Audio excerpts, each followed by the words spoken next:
Congo FM depuis Kinshasa. Alors d'abord, je suis étonné de vous voir tenir ce discours ici à Paris, et non pas à Ouagadougou, Dakar ou Kinshasa. Est-ce que la France a peur de parler aux Africains à partir du continent? Ça, c'est une petite question, mais la grosse question est la suivante. La France défend ses valeurs. Elle a notamment parlé de démocratie, de liberté. La France a souvent condamné l'intangibilité ou la violation de l'intangibilité des frontières, tel que c'est le cas actuellement. Rapports ONU et internationaux indépendants pour le Rwanda en République démocratique du Congo.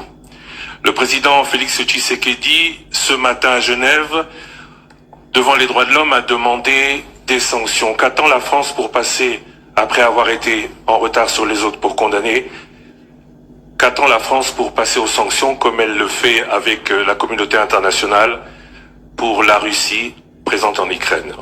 Merci beaucoup, Monsieur le Président. Merci à vous. Pour ce qui est de votre première question, j'ai essayé d'y répondre dans mon propos introductif. Je souhaitais ici, aussi compte tenu de l'importance de cette politique pour la France, le faire depuis Paris aussi, parce que je considère qu'on ne doit pas simplement parler de l'Afrique, de ce qu'on y conduit quand on est en déplacement en Afrique, mais le faire en salle des fêtes à l'Élysée donne une solennité toute particulière et montre combien ce que nous conduisons est important pour notre pays. La deuxième chose, c'est que c'est un peu une discussion, plusieurs sont là de ce sport, d'avant-match.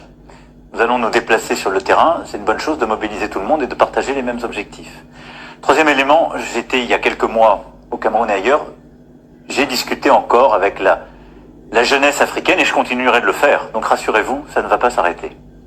Mais je pense que ce cadre était approprié au moment où nous nous parlons. Pour ce qui est ensuite du Rwanda, d'abord il faut nommer les choses. Du Rwanda et de la RDC et des questions que vous avez évoquées. Je disais il faut nommer les choses. Nous assistons dans l'est du Congo à une régression inacceptable. L'offensive en cours de la milice M23, sous sanction du Conseil de sécurité, est une guerre qui nous ramène 10 ans en arrière. Elle a des conséquences terribles pour les populations, et je pense en particulier aux centaines de milliers de personnes déplacées à qui tout manque. Et la capitale de la région, Goma, est menacée. La première urgence est humanitaire, et nous y travaillons avec nos partenaires européens. Et j'ai eu à plusieurs reprises et le président Tshisekedi et le président Kagame sur ce sujet. Je voudrais ensuite rappeler deux principes fondamentaux. L'unité, la souveraineté, l'intégrité territoriale du Congo ne se discutent pas. C'est notre position constante et cette position n'a pas changé. Deuxièmement, il n'y a pas de deux poids, deux mesures. La guerre dans l'est de la RDC ne doit pas être une guerre oubliée. Et c'est pourquoi j'ai passé autant de temps à parler avec chacun des acteurs et surtout que notre politique est de soutenir sans relâche le cadre des discussions que le Kenya et l'Angola ont mis en place.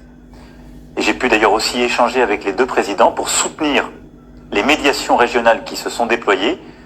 Nous avons d'ailleurs soutenu le déploiement des troupes kenyanes dès qu'elles ont pu s'installer. Nous en avons été, je dirais, à l'initiative diplomatique. Et j'ai encore parlé ces derniers jours au président pour unifier les différents processus de médiation régionale. Je reste convaincu que la réponse doit être collective et c'est précisément le sens des entretiens que j'aurai aussi avec mes homologues avant de venir à Kinshasa. Camarades, vous avez tous et tous entendu Macron, la langue de bois qu'il a roulée. Il a manié la langue de bois. Mais on t'a posé deux questions. Pourquoi tu t'assois et tu te tiens à l'Élysée pour parler d'un problème de tous les pays africains? Tu n'es pas à Ouagadougou, tu n'es pas à Bamako, tu n'es pas à Abidjan, tu n'es pas à... Il faut être en Afrique pour parler. Première question. Et là, moi je suis pas d'accord avec son histoire de ma vision pour l'Afrique. Non! Tu ne peux pas avoir une vision pour l'Afrique dans toute sa globalité. Pourquoi? Parce que l'Afrique est composée de 54 pays, 54 États et 32 millions de kilomètres carrés. Chaque pays a ses réalités, chaque pays a ses politiques, chaque pays a sa démographie, chaque pays a son climat, chaque pays, en tout cas, a ses modes de vie, a ses cultures, a ses comptes. Chaque pays a ses spécificités. Macron va m'asseoir sur ses testicules ici en France pour dire j'ai ma vision pour les États-Unis, pour le continent américain. Non! Il va dire ma vision pour les États-Unis, le Brésil, l'Uruguay, tous les pays, il va les citer nommément. Il ne peut pas dire le Moyen-Orient, il ne peut pas faire une politique globale pour le Moyen-Orient, le Qatar, etc. Il va les différencier. Mais nous, il est là et puis il dit l'Afrique. Moi, je ne suis pas d'accord avec ça déjà. Déjà, je ne suis pas d'accord avec ça. Et deuxièmement, on te pose la question de savoir le 2 poids 2 mesures, alors que la communauté internationale est d'accord pour dire que le Rwanda agresse le Congo. À partir du moment où on rentre dans la violation totale de la Charte des Nations Unies sur l'intangibilité des frontières, on rentre directement en transgression totale des règles de la Charte des Nations Unies. Donc, si la communauté internationale est capable de sanctionner la Russie pour avoir violé cette Charte des Nations Unies, eh bien, la même communauté internationale doit être en mesure de sanctionner le Rwanda parce que elle en fait de même. Voilà la question. Et tu es là, tu roules. Non, on a été avec les Kenyans, les forces kenyanes qui sont partis. Un c'est des bambous là, les danseurs de Mapuka. Un là, les Kenyans là, et c'est zéro. On ne vous parle pas de ça. Toi Macron, avec la France et les États-Unis et votre communauté de merde, qu'est-ce que vous avez pris? Qu'est-ce que vous avez pris comme sanction contre le Rwanda? Nous te demande. Faut pas nous envoyer dans les histoires de Simon Templant. Non, on est ici là. Dis-nous, qu'est-ce que la France a pris comme sanction, comme sanction contre le Rwanda, et qu'est-ce que la France s'apprête à prendre comme sanction contre le Rwanda, et qu'est-ce que la France va apporter militairement au Congo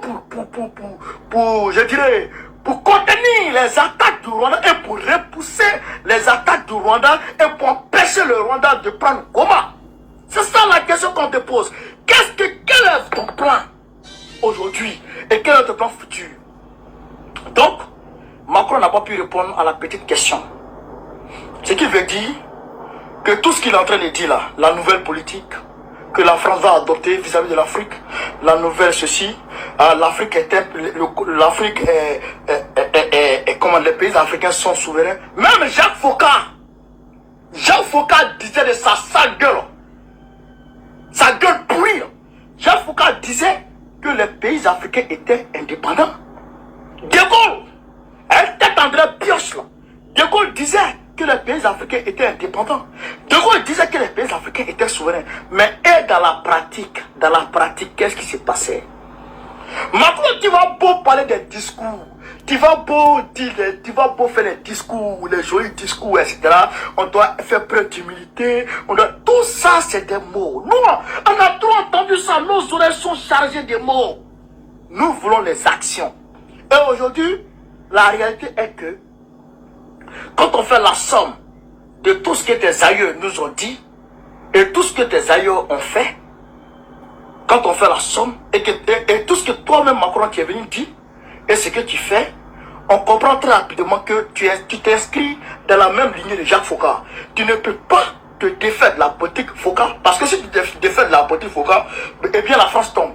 Donc on sait pertinemment que tu ne veux pas changer de manière de faire. Sinon tu n'allais pas serrer la main à Draman Ouattara qui a tué Kofi Toussaint, qui a décapité Kofi Toussaint pour accéder au pouvoir, qui a fait tuer plus de 200 Ivoiriens pour accéder à son 3e mandat anticonstitutionnel. Tu n'allais pas saluer Ouattara, tu n'allais pas féliciter Ouattara pour avoir tué les Ivoiriens, tu n'allais pas féliciter Ouattara, tu n'allais même, au contraire, tu allais sanctionner Ouattara si tu étais dans les actes réels.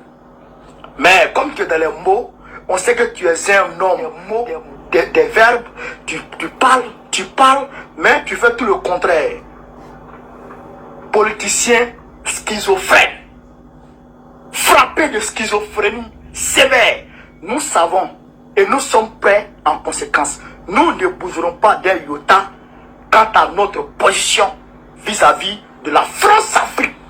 Vis-à-vis de la France-Afrique. Et la France-Afrique sera combattue chaque jour, chaque heure, chaque minute, même chaque seconde.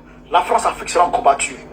Tes discours, ton beau discours que tu fais là, ne va pas en tout cas entamer en rien du tout notre détermination contre le combat contre la France-Afrique. Et le Congo là, et le Gabon là, ça va se savoir. En tout cas, il y a un bon arrivé pour toi là-bas. En tout cas, on va se mobiliser, donc on va se mobiliser pour te dire qu'en réalité, pacifiquement, que ne sois pas content que tu atterrisses sur le territoire africain, sur le territoire congolais. Nous allons te dire ça. Ça c'est clair. C'est un signal pour dire que tu soutiens un dictateur et nous ne sommes pas d'accord pour ça. Voilà la réalité. C'est ça qui est la vérité dans cette affaire. Voilà. Donc, camarade, Macron n'a pas pu répondre à la petite question, ce qui remet en cause tout ce qu'il a dit dans sa conférence de presse. Ça remet en cause tout, ça remet tout à zéro. Donc, des beaux discours, tu peux les garder. Nous, on a besoin des actions et nous comptons sur nous-mêmes pour gagner ce combat. C'est ça qui est la vérité. Camarades, je vous demande de faire le maximum de partage. On est ensemble. Merci.